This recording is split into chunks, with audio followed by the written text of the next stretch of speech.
أهلا بيكم في قناة وي. هنستعرض مع بعض قصة رعب بعنوان ساكنة المشرحة. ليلة الأحد 31 أكتوبر من عام 1976 ميلاديا، كان توني بارون يقوم بعمله في حراسة مستودع. بالتحديد كانت الساعة 10 ليلا عندما قرر أخذ استراحة، فصعد إلى السطح مع سيجارته وكوب القهوة. جلس الحارس في الهواء النقي تحت القمر المكتمل، وأخذ يتأمل المدينة البعيدة والشوارع المضاءة بضوء القمر، عندما وقعت عيناه على مدرسة تبعد عن المستودع حوالي 100 ياردة. رأى فتاتين بشعر طويل في نفس السن تقريبا، قدر عمرهما ما بين 16 عام و18 عام. كانتا ترقصان في فناء المدرسة، وأثناء مراقبته لهما اختفتا. صدم توني فسقطت منه السيجارة في كوب القهوة، لكنه واصل التحديق في الملعب لعل الأشباح الشابة تعاود الظهور، لكنها لم تفعل. شعر توني بعدم الارتياح، فعاد إلى داخل المستودع عن طريق باب السقف. لم يكن توني يؤمن بالأشباح، لكنه لم يجد أي تفسير لما رآه قبل قليل. بالتأكيد لم تكن خدعة أو هلوسة. اتصل الحارس هاتفيا بعمه العجوز ستان جونز، وهو شرطي متقاعد، ليخبره عن المشهد الغريب الذي شاهده للتو. بعد أن سمع العم القصة، سأل ابن أخيه: ألم تقرأ الأخبار في الآونة الأخيرة؟ لكن توني اعترف بأنه يكتفي فقط بقراءة الصفحات الرياضية في الصحف. فسأل عمه قائلا: لماذا تسأل يا عمي؟ وما دخل هذا بما رأيت؟ رد عمه قائلا: جاء في الصحف قبل حوالي أسبوع عن خبر وفاة شقيقتان في حادث سيارة ببلتون، كانتا تبلغان من العمر 15 عام فقط. وقع الحادث أثناء عودتهما من المدرسة التي تعمل قربها. رد توني قائلا: أنت تمزح. شعر توني بقشعريرة مفاجئة تجتاح كامل جسده، لكنه ترك عمه يتابع حديثه الذي زاد الطين بلة، عن طريق إخبار توني بتجربة غريبة عاشها بنفسه قبل 11 عاما في المستودع الذي كان توني يحرسه. العم ستان. في حوالي عام 1995 ميلاديا، لا أذكر اليوم بالتحديد، لكنه كان في أكتوبر.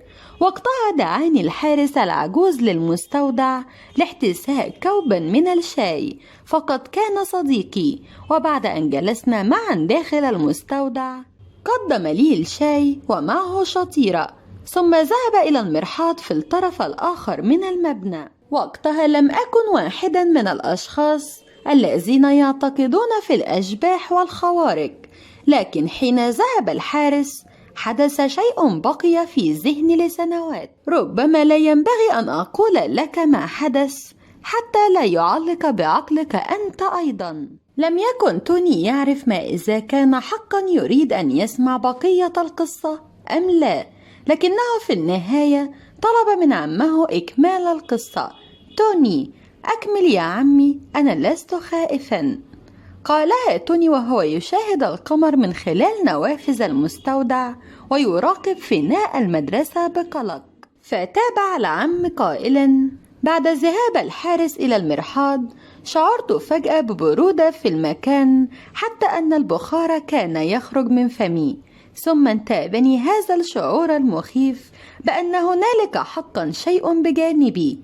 توني سأل: كيف يا عمي؟ توقف ستان عن الكلام للحظات، ثم عاد وقال: من الصعب أن أشرح ذلك. إنها حالة تشبه الحالة التي يشعر الناس فيها أنهم تحت المراقبة، وأن هناك أعين تنظر إليهم. فأصبحت خائفا حقا. بعدها رأيت شيئا.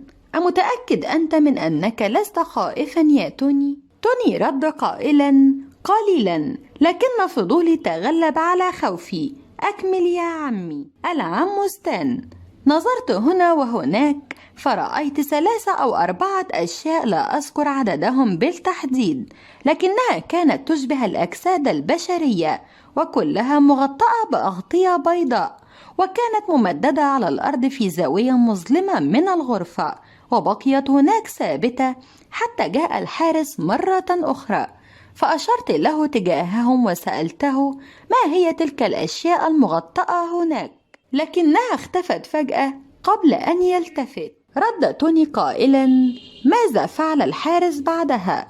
رد عمه ستان: رغم أنه لم يرهم هذه المرة، إلا أنه أخبرني أنها ظهرت له عدة مرات من قبل خلال سنوات عمله في هذا المكان حتى اعتاد رؤيتهم. رد توني: هذا غريب حقا. هنا كان قد انتاب توني شعور غريب بوجود شيئا ما قربه، لكنه تجاهل شعوره وحاول صرف ذهنه بعيدا عبر الحديث مع عمه. العم ستان قال: هل تعرف ماذا قال لي الحارس وقتها؟ توني: لا، ماذا قال؟ العم ستان قال أن المستودع بني على أرض كانت فوقها مشرحة قبل زمن. هنا انقطع الاتصال، وشعر توني بشعره يقف، وأن هناك شيء ما أو شخصا ما يقترب منه من الخلف. ثم اشتم رائحة كريهة في المكان، ثم حدث ما هو أكثر من ذلك: لمس شيئا باردا الجزء الخلفي من رأسه. ركض الحارس توني بأسرع ما يمكنه تجاه الباب الرئيسي للمستودع، قام بفتحه، ثم تابع الركض إلى الشارع ولم يتوقف حتى وصل إلى بيت عمه الذي كان أقرب من بيته للمستودع. بعد وصوله أخبر عمه بما حدث قبل هروبه وبعد انقطاع الخط. عندها سأله عمه: ألهذا أغلقت الهاتف؟ توني: لا، لم أغلقه، لقد اعتقدت أنك من أنهى المكالمة. ستان: هذا غريبا، لقد قلقت عليك، فاتصلت مرة أخرى. عندها أجابتني امرأة مجنونة تقريبا، قالت لي: لقد غادر توني، وهذا ما كان يجب عليه أن يفعله.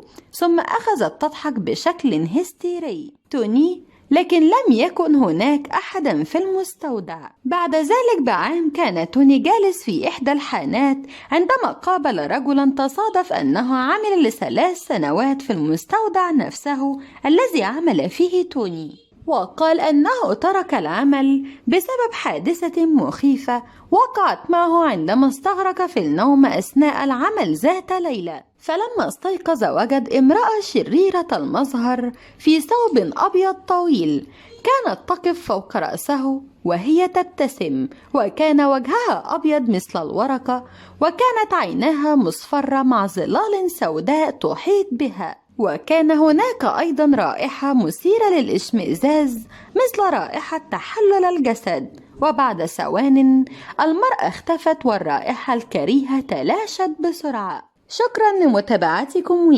سنسعد باشتراككم بالقناة وإعجابكم بالقصة ومشاركتها وتعليقكم عليها. انتظرونا في قصة جديدة من